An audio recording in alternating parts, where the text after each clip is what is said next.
Hey Dadpreneurs, Adam Dukes here. Welcome to the channel. Before we get started in the video, got my Dad Life t-shirt on. Go to totaldads.com to pick yourself up one. We got a new online dad apparel store where we got dad apparel. We got a Dadpreneur shirt in there and quite a few different dad t-shirts. I was actually rocking this one yesterday at the grocery store, and the cashier lady complimented me on it. Said, "I like that shirt, Dad Life. That's really neat." And I was like, I actually made it. I came up with the idea. So getting compliments when I'm out and about. So again, pick up your Dad Life t-shirt. There's a link down in the comments below. So Facebook advertising tips and tricks. Now these are going to be a little bit different than I typically share. Typically on this channel I'm sharing the how-to, the tactical stuff. I have a video on how to create a Facebook ad up here. I also have how to set up your custom audiences over here, how to set up your Facebook pixel over here, and then also 71 case studies up in that corner there on do Facebook advertising work, and it's 71 case studies of campaigns that I've either set up and or managed, with the far majority of them being in 2019 alone. So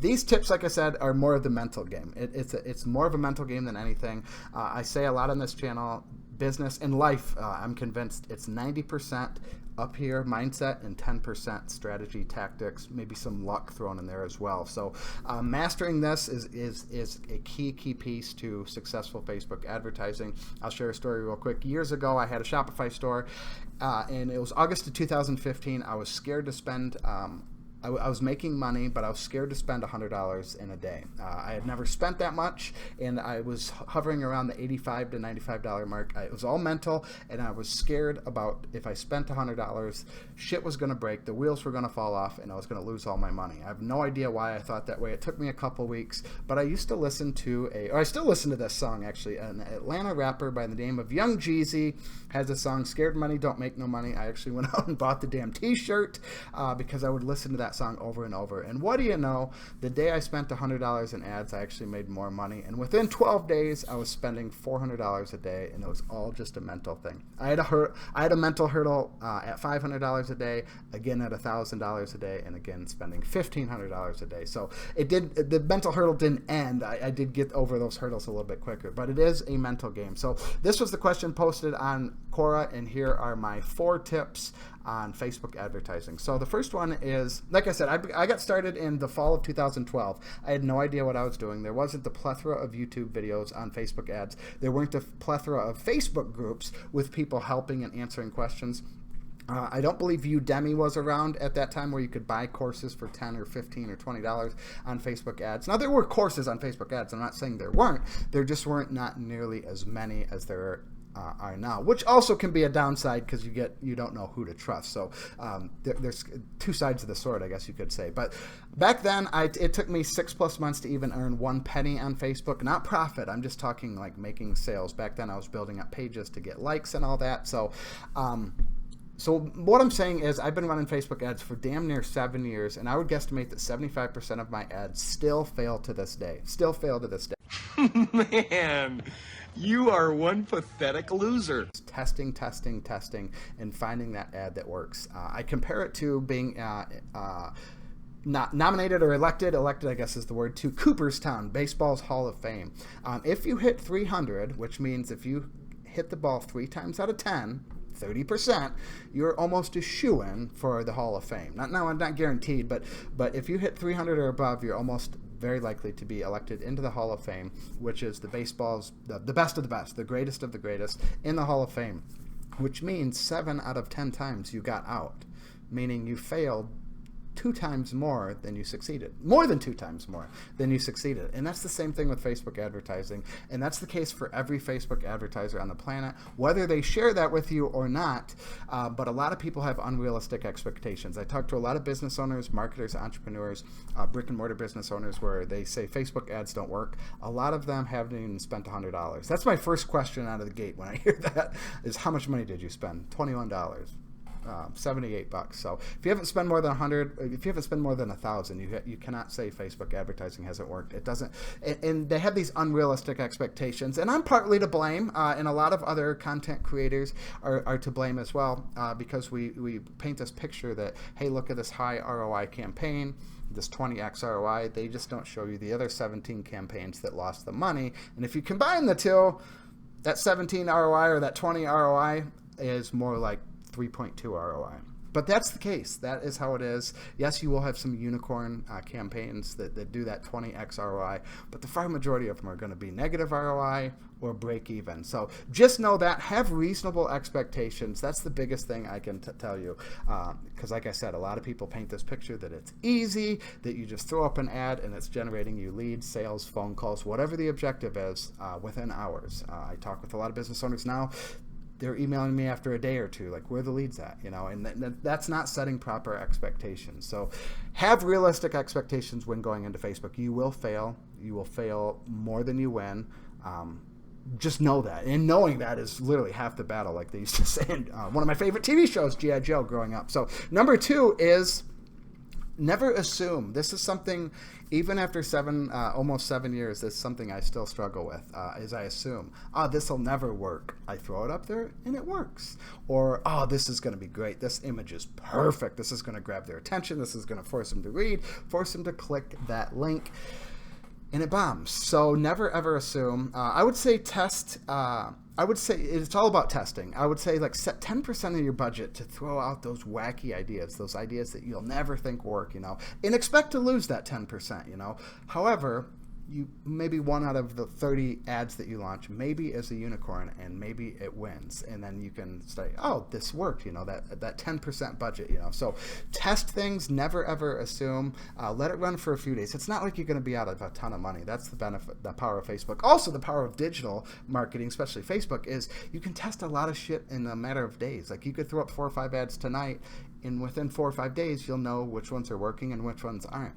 TV commercials, radio spots, billboards. You can't do that. Billboard, I think you're signed to like a 6-month contract, or maybe the digital billboards are a little bit different, but it's 6 or 12, maybe even a 24-month contract where you're hoping and praying that this billboard works. With Facebook ads, you can test a bunch of stuff right away and see, typically within a week, you'll know if it's working or not. So again, never ever assume.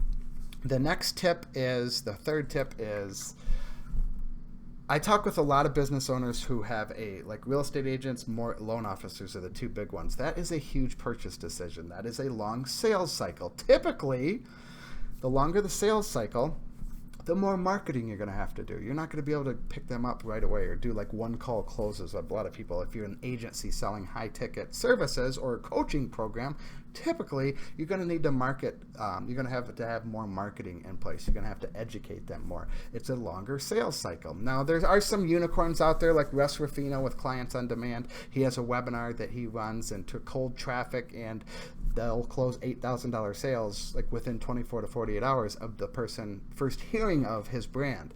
That's a unicorn. That doesn't happen that often. There's a couple other guys out there that do that as well. But again, the longer the sales cycle, you're going to need more marketing. You're going to need more education, more touch points, especially, like I said, for real estate loan officers. Oftentimes, those are the 2 industries I hear the most saying Facebook leads don't work or Facebook leads suck. It's like, well, that's a huge purchase. Most people aren't on Facebook ready to buy a home. So again, you have to market to them 3 to 6 months beforehand, educating them, putting out content, educating them, entertaining them, being top of mind. And then when they're ready to buy a home or get a loan, they'll know who to go to. So having that longer sales cycle, typically you have to market longer. If you're selling a $5 pizza, it's not going to take too much marketing. If you're selling a $5 ebook, it's not going to take too much marketing. So just remember that typically with a longer sales cycle, you're going to have to market more. Longer, I should say, before you get on the phone with them. Typically, not all the time. And then the last tip is everything revolves around your offer. This is everything. This is for any online or offline advertising. Your offer is going to make or break the campaign. It's going to be whether it's wildly profitable or whether it's going to be a campaign where you're going to want to go down to the cheap liquor store and get the $5 whiskey and drown away your sorrows. Is having that, what I call a Godfather-like offer, one they simply cannot refuse. This can transform a campaign. It can transform a business, your offer. Years ago, back in like the 60s or 70s, I think, I cannot remember his name. It's something I bring up often, though. It was called the 40-40-20 rule. It's a direct response marketer, and this was like newspaper advertising, direct mail, way back in the day. And it was 40-40-20. So he said the success of your any advertising campaign is 40% on your market or the audience you're marketing to.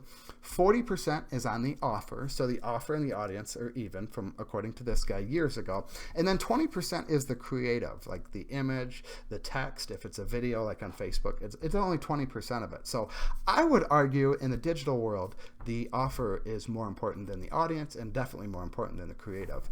A good offer can outweigh, if your audience isn't spot on, it can be somewhat, you're not going to be selling like bras to men, that's way off, but if there's some overlap in whatever you're offering, if you have a killer offer, you can get those people that are on the fence, those looky-loos, possibly to jump on that killer offer. McDonald's is a great example of an offer. A Happy Meal is an offer. They're offering the food. They're offering they're selling the toy, and that's what the kids want. The apple slices, the yogurt, the drink, and all that. It's kind of a package deal. It's not just a cheeseburger. It's the offer. Same with all their combo meals. Those are offers. So what can you do to make your offer irresistible? What can you do to make your offer a Godfather-like offer, one they simply cannot refuse? I'll drop a couple resources down in the comments down below, a couple books to help with you. Again, the offer is truly everything. I've been in the digital marketing space since 2010. And I hadn't learned how important the offer was till about 18 months ago. So learn from my mistakes. This can catapult your business, having the right offer. And again, another way to ask your market, what do they want? Ask them what they want and then give them what they want and package that up into a killer offer. So again, I'll drop some links down below, but that's it for now. Those are the 4 tips. Let's go over real quick. So do not get discouraged. You will fail. That's okay. It's part of the game. Number 2 is never, ever assume, even though I still sometimes do it. Don't do it. Do as I say, not as I do. Number 3 is if it's a longer sales cycle, typically you're going to have to do some marketing and advertising before they're ready to make the sale. So when they're ready to do that, they come to you for the advice, or they come to you for your service because they've been learning from you in the past. And then the 4th one is looking at my notes here. And the 4th one is everything revolves around the offer. That can be the one unlock to a wildly profitable campaign or wildly profitable business.